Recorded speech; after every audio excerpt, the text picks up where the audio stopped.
How do I know if I have enough money to retire? Maybe you've asked yourself that question. Many people do. People who have retired, 77%, 68%, depending on which survey you look at, say, hey, I feel like I've got enough money to retire. But people who haven't retired, I'm talking particularly now to the Gen Xers, people who are 59 years of age and younger. Those of you who haven't retired yet, only 45% of you are certain that you have enough money to retire. Could be you still have some time to grow your portfolio. Could be you're just not close enough to really focus on it yet. Or could be you're just really afraid because it's something you've never done before. Give me a few minutes today. I'm going to try to address some of the reasons and some of the ways you can know if you have enough money to retire. Okay, let's roll up our sleeves and get to work. The first thing you need to do if you're going to decide if you have enough money to retire is you've got to look at what you're spending right now. That's called your budget. How much are you spending on a monthly basis?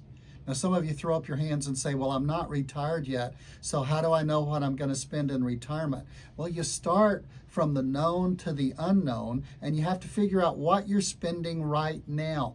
When I walk through people in our conference rooms, when we're building a retirement blueprint with them for their retirement, when I walk people through that, they're shocked many times at some of the things they're spending way to what they say, not what I say.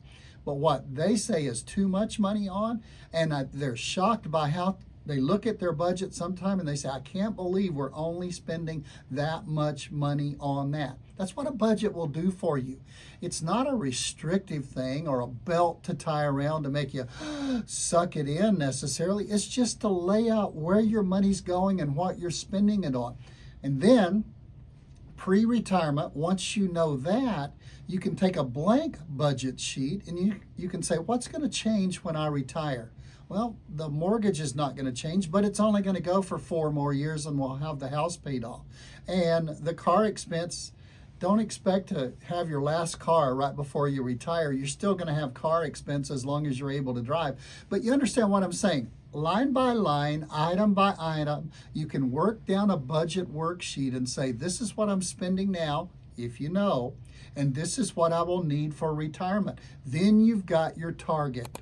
Okay, so we've got the target. That's what we need on a monthly basis. Now, let's go and let's see how much income flow we have coming in. Some people call them ladders that you can turn on. Some people, call them various things. I like to call them spigots. It's just a spigot you can turn on to get more and more and more income flow. So you need to look at your Social Security because you generally have a Social Security. About 98% of the people have Social Security of some form. If you're married, you need to consider both your Social Securities because one is the breadwinner and one is the lower amount. So you need to consider both of those in the income flow. Do you have a pension? Does your spouse have a pension? You say, I'm single. Well, if you have a pension or not, you're on your own. In some ways, it's simpler. It might not be helpful, but it's simpler if you're on your own because you can really just look at your expenditures, your situation, but you've got to then look at what income flows do you have. Do you have rental property? Have you put aside money into an annuity, an income annuity that's going to produce income in the future? You say, I always heard it wasn't good to have annuities. Hey, that's the whole subject of the whole section we're talking about.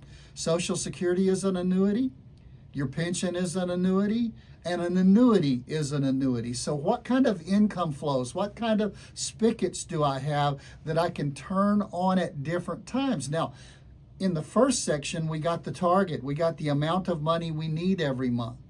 Now we've got the income flow and we have the amount of money that's coming in each month.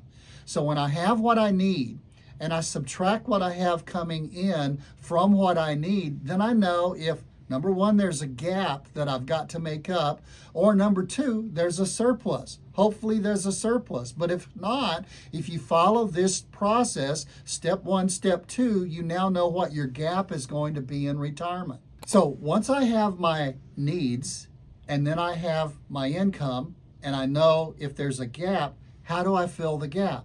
Well, that's when the major thing you probably focused on all your life comes into play. That's your lump sum.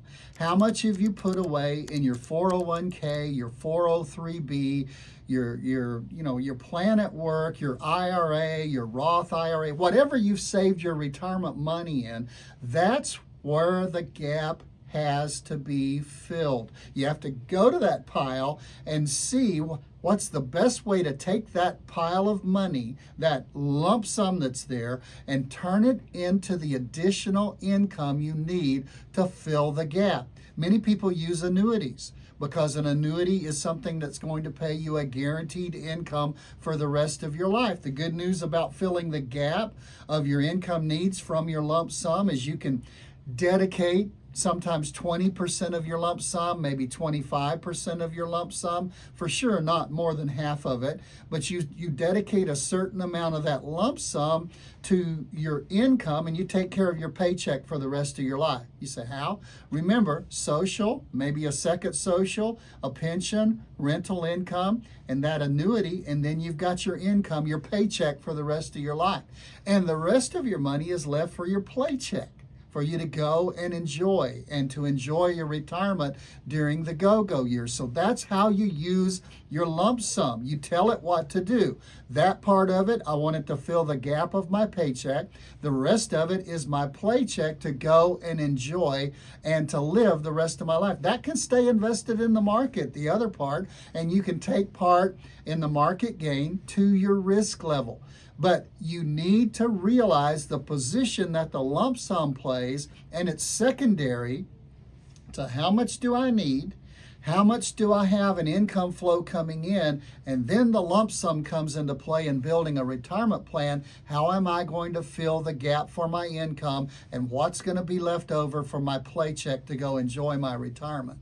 I want to mention one more thing. Yeah, we could talk about healthcare, that's major. Yes, we could talk about taxes, and we do on other shows. But the last thing in really knowing if you can afford to retire is you know what your needs are. You know what your income flow from your already existing sources are, and then you take and you direct your lump sum to fill in the paycheck and then fill in the paycheck, so you've got your income flows set up.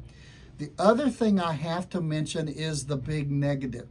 What are you carrying in debt? If you are going into retirement, it's like you're going into a retirement race because you're trying to outrun life and make sure that you have enough money to last for the entire lifetime. It may be 85 years of age, 90 years of age, 95 years of age. You know, when are you going to pass away? Only God knows. So you're running that race. And if you're running that race and you're carrying debt, it's just like strapping on an extra 10 pounds, 15 pounds, 20 pounds. It's going to wear the machinery out. It's going to wear your knees out. It's going to cause you to be out of breath faster. It's going to be more difficult for you to get there.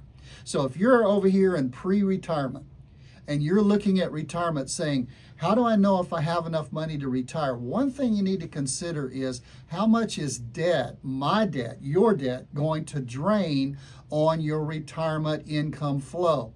Because if you need an extra $2,000, or if you're paying for 2 cars and a student loan and a mortgage, and you say, well, I need an extra $6,000 in retirement, then that's going to drain the entire system even faster. It's going to make your needs way higher. It's going to make a bigger gap when you figure out what your income flows are, and it's going to drain your lump sum even faster. So one big thing, if you're 3 years, 4 years, 6 years, 7 years away from retirement, you need a retirement plan, but the forte of that retirement plan right now needs to be, how do I get rid of the debt?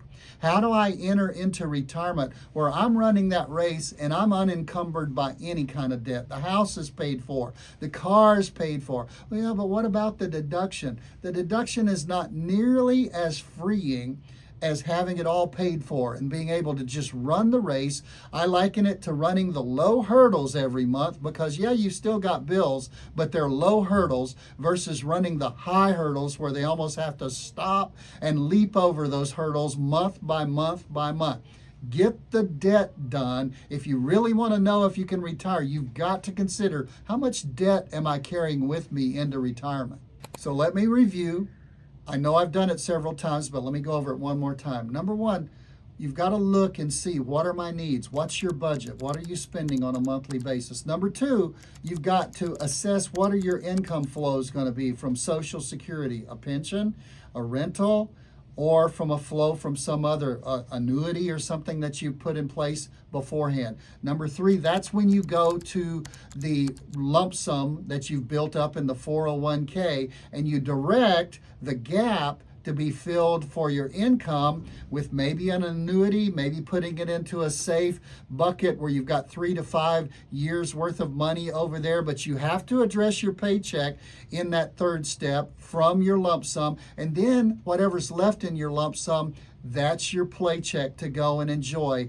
And the one thing that'll drag all of this down faster than anything else is if you don't address your debt service that you need. How much are you going to have to pay in debt, and how long are you going to have to pay in debt on a house mortgage, on a car, on a Parent Plus loan, those kind of things.